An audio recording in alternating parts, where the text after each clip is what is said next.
And good morning, good morning, good morning. So we are here this morning on Racine Family Mornings, and it is Tuesday, so that means it is day 4, Home Hack Day.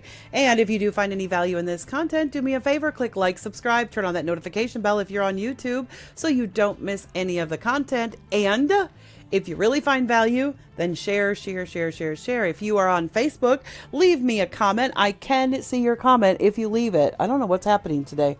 But if you do leave me a comment, I can see it live and I will answer it live. I will either say hi, thank you, etc. Share, and of course, give me a bit of a thumbs up or whatever else you want to do to be nice to me. Or you can, shake your fist at me and leave me an angry face. That's all right. I don't care. It's not that I don't care, but I would rather you say what you feel and be real. So anyway, thanks for joining me. I just realized that was supposed to go on the shelf back there. All right, there we go. So today is Home Hack. Today is Tuesday, Home Hack. Before we get into it too much, I do want to remind you guys that we are coming up onto the buying season. And so if you are a seller, this is a great time to sell your house. And so, yeah, absolutely. Let's get those houses on the market. Give me a call, 262-676-2383, or drop me a text saying, hey, I need some help selling my house, or I need some help moving up to a bigger house. We have a brand new family experience package that we are launching in 2 weeks. So if you have a family and you want like a really great level of service and a really awesome thing as a buyer seller, let us know, because it is our family experience package and it's awesome. I don't know what the term is that the kids are using nowadays, banging or whatever, who knows. But anyway, let's get into it. Our home hack for today is easy homemade bread. You're like, wait a second. That's an oxymoron. And I love the old movie Oscar. I don't know if you've ever seen it or not. It's a great movie. And he's like, one of the guys goes, that's an oxymoron. He goes, now you're insulting me, calling me an ox and a moron. No. It's an oxymoron means a seeming contradiction of terms. So a seeming contradiction is easy homemade bread. Is it easy or is it homemade? Because everybody thinks homemade bread has to be difficult. Now, there are some key core components to making this easy homemade bread. So key component number 1, and this is an essential. Number 1 key component is you must have silicone bread pans, or you must have parchment paper to line your bread pans with. Mere flour and butter is not going to do it with this particular bread. Okay? It's just not. The bread's too wet. It's too sticky. Well, let's put it this way. You can try it, but I'm not going to vouch for it. I have silicone bread pans and they pop right out clean as a whistle in my silicone bread pans. You can get silicone bread pans for less than $20 a set of 4 of them.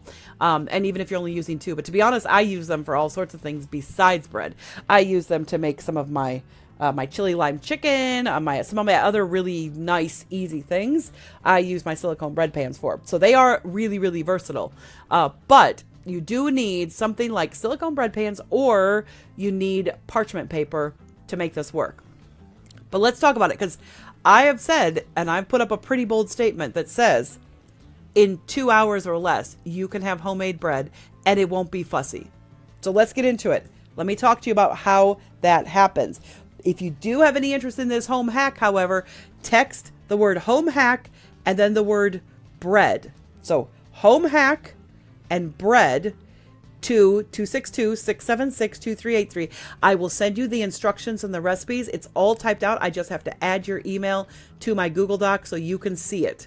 So text home hack and bread to 262-676-2383. That means whenever you see this video, it doesn't matter, because I know what recipe you're referring to. Okay, so let's get into it.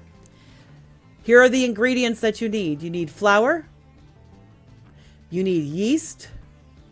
Yeah, not the sourdough stuff. No, I know it's all the trend right now, but I'm telling you, sourdough's fussy. I don't do sourdough.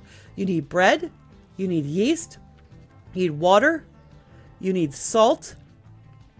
And you need some little kind of sugary type thing. And let me explain that.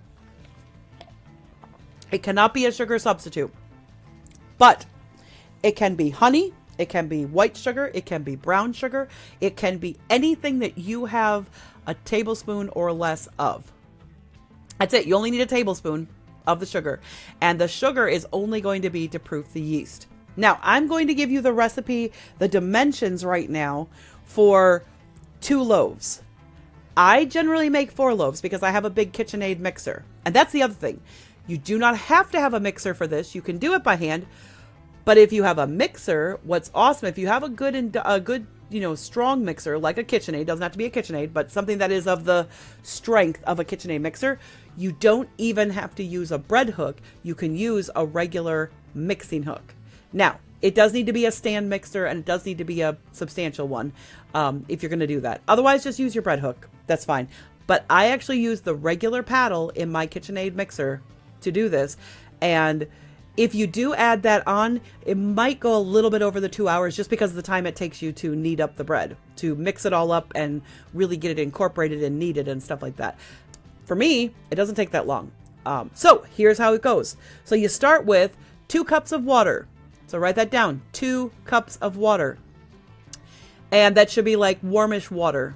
I say warmish. I actually put pretty hot water because usually when I'm starting, I have my metal bowl for my KitchenAid, and the metal bowl usually absorbs all the cold, so it's pretty cold. So when I put 2 cups of hot water in, it warms up the bowl, which is nice.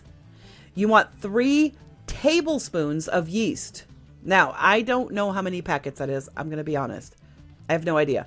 I buy yeast from Amazon, super cheap. It's like $10 for 2 pounds, and I store it in my freezer.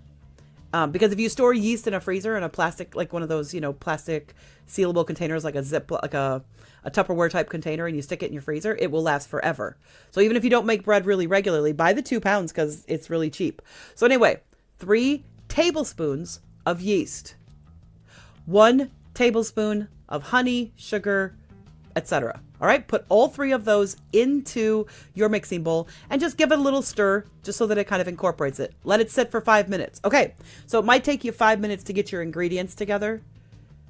And now you're letting it sit for 5 minutes. While you're letting it sit for 5 minutes, go ahead and grab your flour. Go ahead and grab your salt.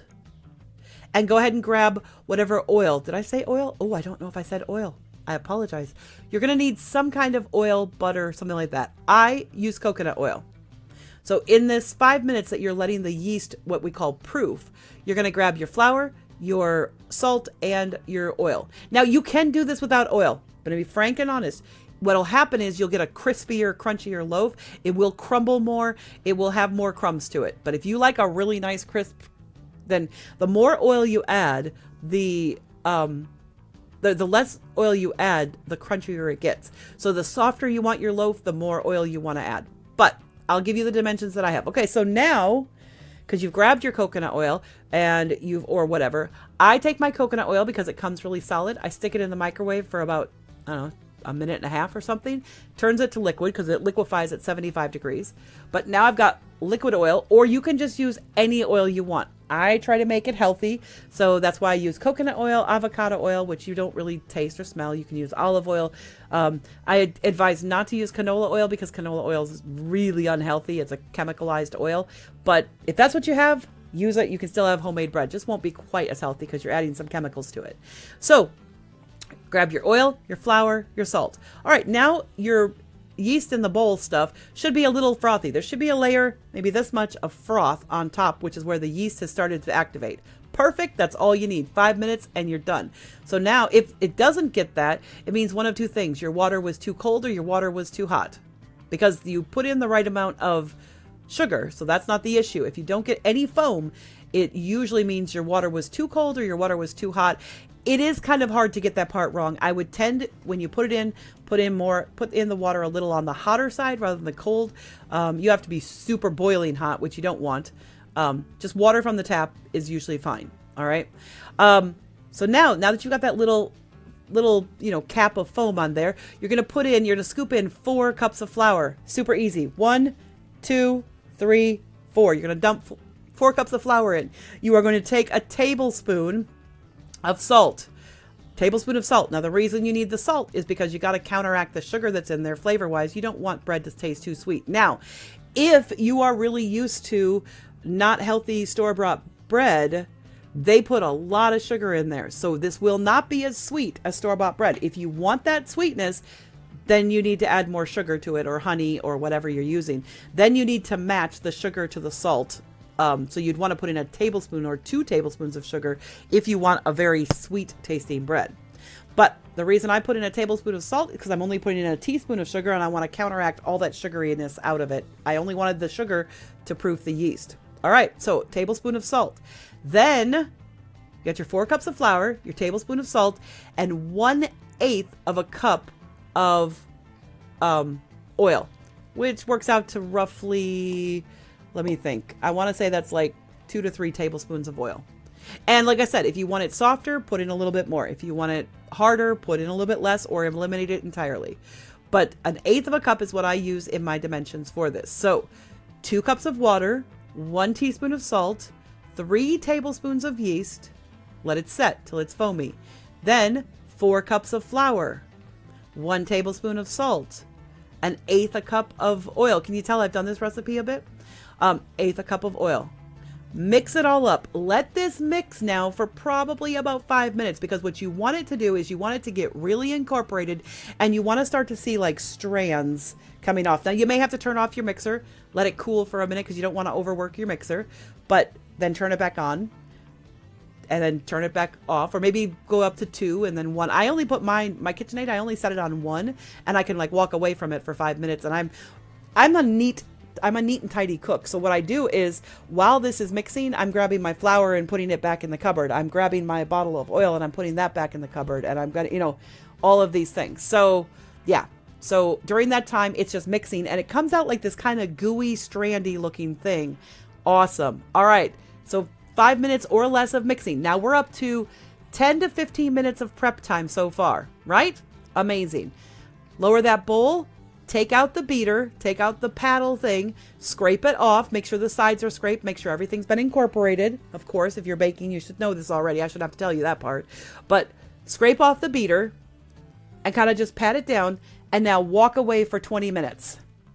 Set a timer for 20 minutes and walk away and go do something else. Clean your kitchen, sweep the floor, find some other little task that you can do, or play with your kids. I don't care. Help the kids with the homework at the table. Say, okay, kids, I'm going to help you with your homework now. Help the kids for 20 minutes. When your 20-minute timer goes off, your dough should be doubled in size. If it's not, let it go another 10 minutes. All right? And then you'll be good. So far, we're at about 20 to 30 minutes, and that's going to depend on the temperature of your house. Really, that's what it is, and the moisture in your house.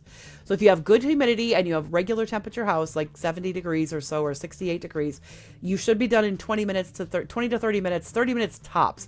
Check it after 20 because you don't want it to go too much over. So it should double in size.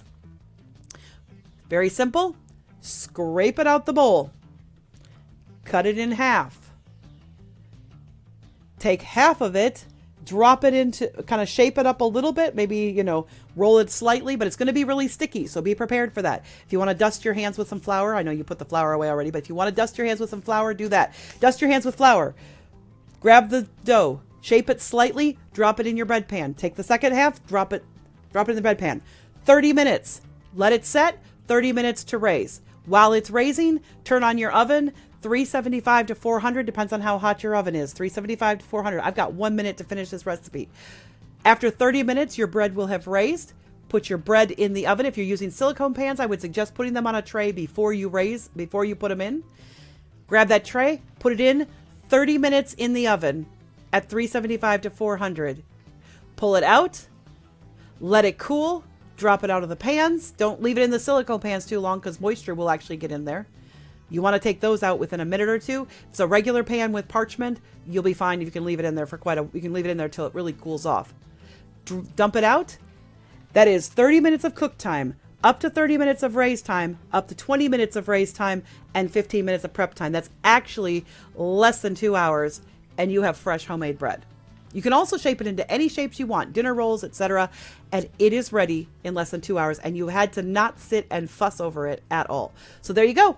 There's your home hack. It's 9 o'clock. I'm out of here. If you do want that home hack, drop me a text that says home hack and bread, and if I don't leave now, I've broken my promise to you. So bye for now.